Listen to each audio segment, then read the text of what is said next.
नमस्कार मित्रांनो, माझ्या मराठी ऑनलाईन चॅनलमध्ये आपल्या सर्वांचे स्वागत आहे. लाडक्या बहिणींसाठी महत्त्वाची बातमी समोर आली आहे. लाडक्या बहिणींचा जुलैचा हप्ता लवकरच आपल्या खात्यात 1500 रुपये जमा होणार आहेत. महिला व बालविकास मंत्री अदिती तटकरे यांनी अशी माहिती सोशल मीडियाद्वारे पोस्ट केली आहे की जुलै महिन्याचा हप्ता त्वरित आपल्या खात्यात 1500 रुपये जमा होणार आहेत. रक्षाबंधनाच्या पूर्वसंध्येला लाडक्या बहिणींना 1500 रुपये खात्यात जमा होणार आहेत. लाडक्या बहिणींना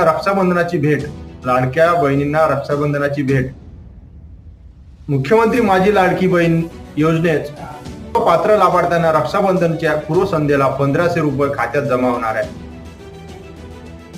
रक्षाबंधनाच्या पूर्वसंध्येला पात्र लाभार्थ्यांना लाडकी बहीणच्या सर्व पात्र लाभार्थ्यांना 1500 रुपये खात्यात जमा होणार आहे, अशी माहिती स्वतः अदिती तटकरे यांनी सोशल मीडियावर पोस्ट